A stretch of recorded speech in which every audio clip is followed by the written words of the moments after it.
Hello बच्चों, मैं हूं प्रोफेसर आर अग्रवाल और आप देख रहे हैं मेरा चैनल पेन पेपर एजुकेशन। बच्चों, मैं इससे पहले आपको एक वीडियो दे चुकी हूं जिसमें सूरदास के भ्रमर गीत का पद 1 और पद 2 है।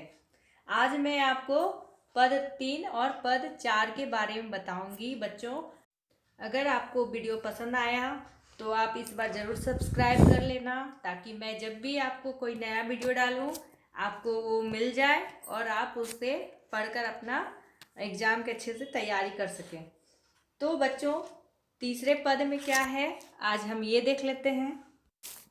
हमारे हरि हारिल की लकड़ी, मन क्रम वचन नंद नंदन उर, यह दृढ़ करी पकड़ी, जागत सोवत स्वप्न दिवस निसी, कान कान जकरी, सुनत जोग लागत है ऐसो, ज्यों करुई ककरी, सूतो व्याधि हमको ले आए, देखी सुनी न करी, यह तो सुर तिन्ही ले सौंपो, जिनके मन चक्री। इस पद में गोपियाँ उद्धव को कहती हैं कि हमारे हरि तो हारिल की लकड़ी के समान है। हम तो मन से, अपने कर्मों से, अपनी वाणी और वचन से नंद के नंदन अर्थात श्री कृष्ण को ही पकड़े हुए हैं। सोते जागते, रात और दिन, स्वप्न में भी हम सिर्फ और सिर्फ कान्हा का ही नाम लेते हैं। परंतु उद्धव की वाणी सुनकर हमारा श्री कृष्ण से प्यार हमें कड़वे ककड़ी की भांति लग रहा है। कड़वी ककड़ी यानी कि जो खीरा या ककड़ी कसैला या कड़वा लगता है, उस भांति हमारा प्यार लग रहा है। गोपियाँ कहती हैं कि श्री कृष्ण के न आने की खबर एवं उन्हें भूल जाने की सलाह हमें अच्छी नहीं लग रही है। जब उद्धव गोपियों को सलाह देते हैं कि वे श्री कृष्ण को भूल जाएं, यह खबर गोपियों को बिल्कुल ही रास नहीं आती है। कवि सूरदास गोपियों के माध्यम से कहते हैं कि हम तो हमारा सब कुछ उन्हें पहले ही सौंप चुके हैं, जिनके हाथ में चक्री है अर्थात श्री कृष्ण के हाथों में। अतः हे उद्धव, तुम अपनी कड़वी वाणी हमें मत सुनाओ। तो बच्चों, अब हम देखते हैं कि चौथे पद में कवि सूरदास क्या कहते हैं।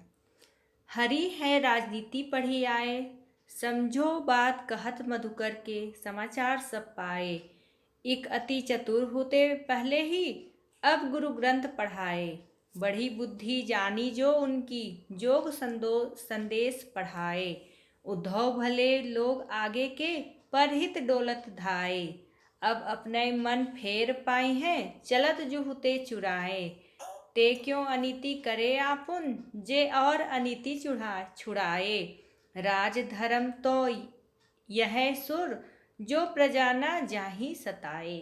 तो प्रस्तुत पंक्तियां सूरदास के भ्रमर गीत से ली गई हैं। यह तो हमें पहले से ही मालूम है।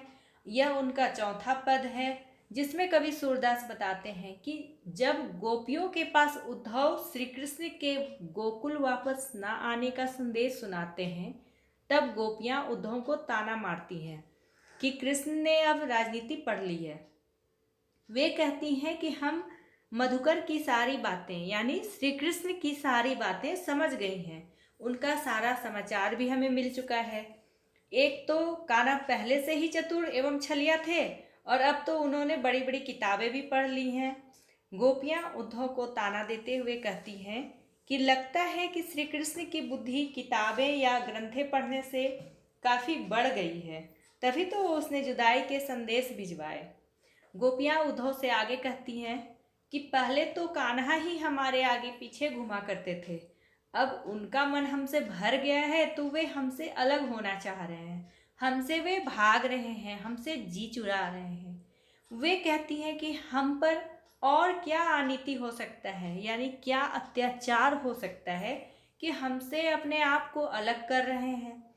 अंत में गोपियाँ उद्धव को राजधर्म अर्थात जिसमें प्रजा का हित हो, यानी वैसा धर्म जो प्रजा के हित के लिए बनाया गया हो, उसके बारे में कृष्णा को सोचने के लिए कहती हैं।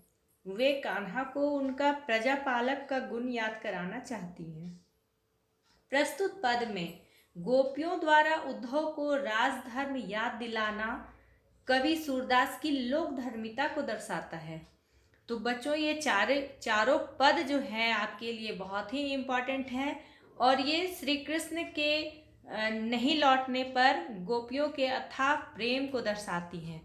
तो इसे आप ज़रूर ध्यान से पढ़ना और इसे समझने की कोशिश करना। अगर वीडियो पसंद आया तो इसे लाइक एंड शेयर ज़रूर करना।